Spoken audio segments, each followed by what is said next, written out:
what are you showing, folks? We are T-minus 30 seconds. Initiate systems check. Musculoskeletal system. Musculoskeletal system is go. Neurovestibular system. Neurovestibular system, go. Cardiopulmonary system. Cardiopulmonary system, go. Cardiovascular system. Cardiovascular system, go. All systems are go. We are T-minus 10, 9, 8, 7, 6, 5, 4, 3, 2, 1. We have liftoff. We have liftoff. Early in 1959, a team of 7 engineer test pilots was selected for Project Mercury. Following their selection, the men reported for duty with NASA's Space Task Group at Langley Field, Virginia. Their training, which has been in progress since April 27, 1959, includes both academic classroom instruction and practical experience in training devices across the country.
When we first went into space, no one knew how the human body would react to space flight. We wondered if we could survive in weightlessness.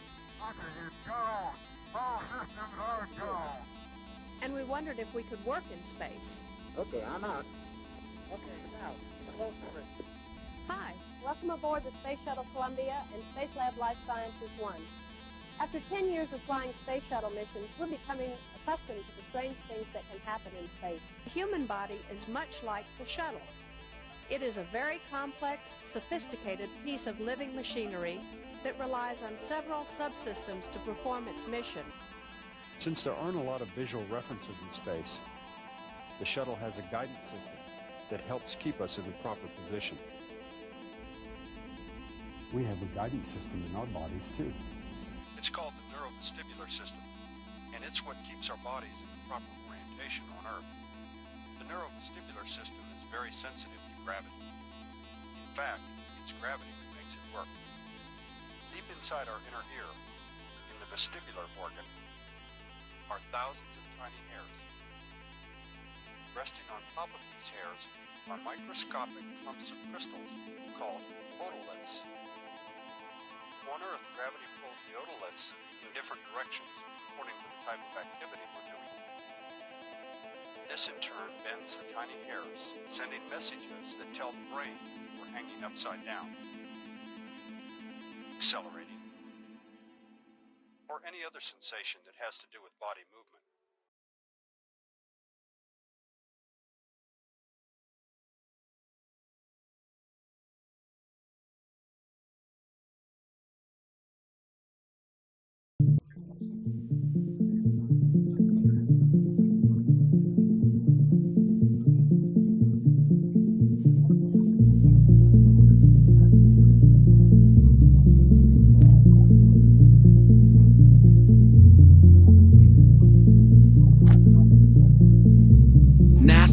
flying its reduced gravity program since 1959. From the early days of the space program, through Mercury, Gemini, Apollo, and the Space Shuttle, the KC-135 has served as a flying laboratory where scientists have conducted research in fluid physics, combustion, material science, and life sciences.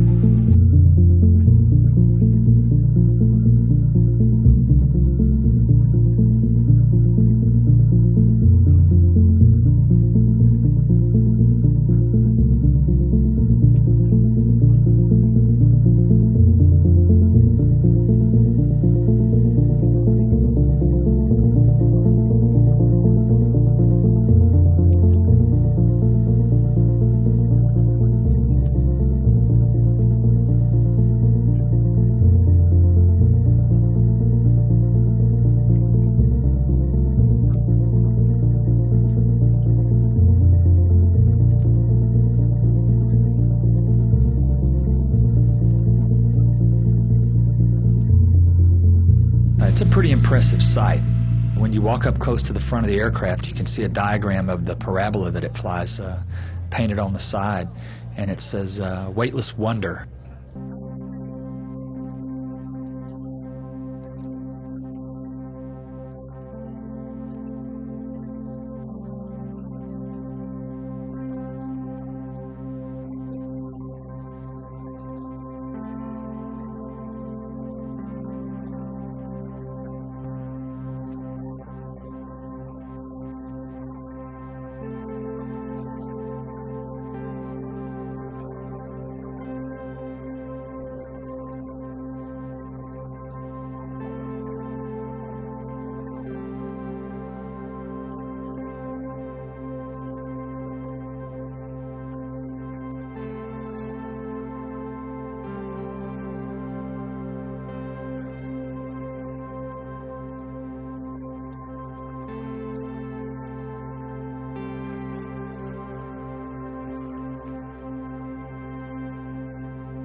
Oh, that involves some of the, I guess you'd call it the weirdest training we ever did. Spacecraft, you're dealing with a new medium now. You're not dealing with airflows.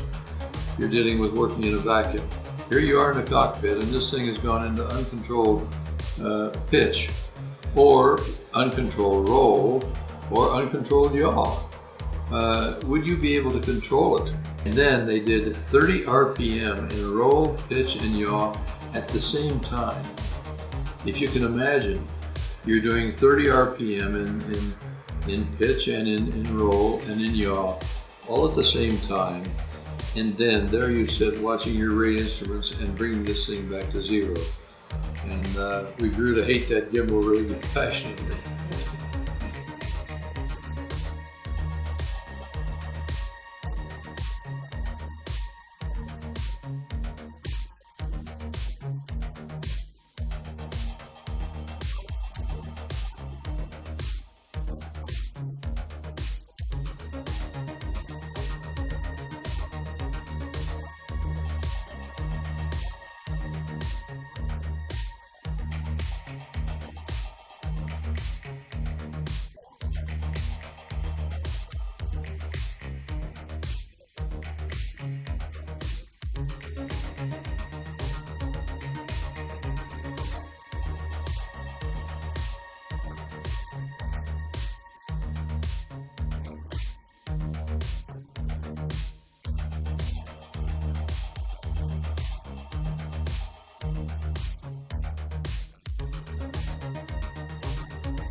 I am John Glenn, one of our astronauts who is preparing for our first manned ballistic flights into space.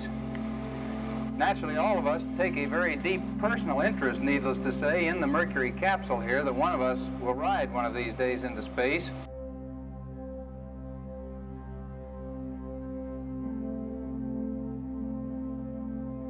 The support for this Project Mercury capsule, of course, has come from many sources, not only from industry such as McDonnell and from NASA, the directors and managers of the project, but also from schools and universities, laboratories, scientists all over the country.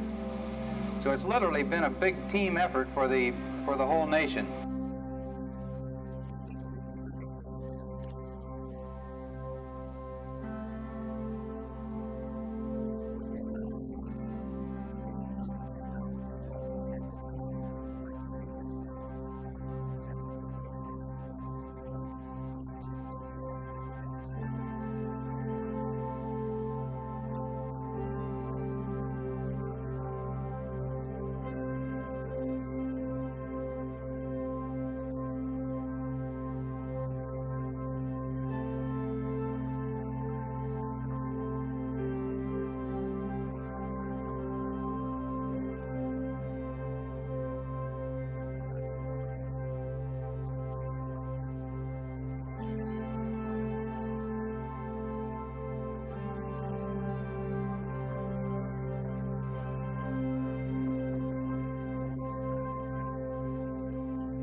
As I mentioned, in 2.5 years, we have come to this point where we are preparing now this particular capsule for its final tests, following which we'll take it down to the pad and mate the capsule here on top of the booster in preparation for an actual space mission with one of us in the cockpit that you can see behind me here.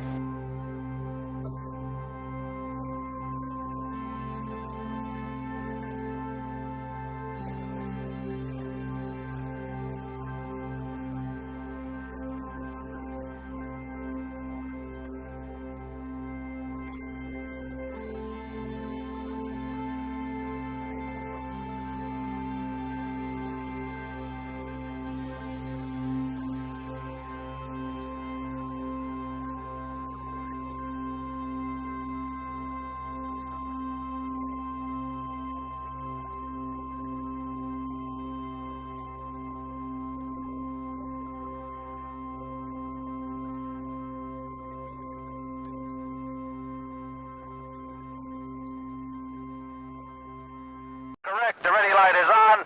Eject Mercury umbilical. Oil evacuate. Mercury umbilical clear. Mercury evacuate, lights on.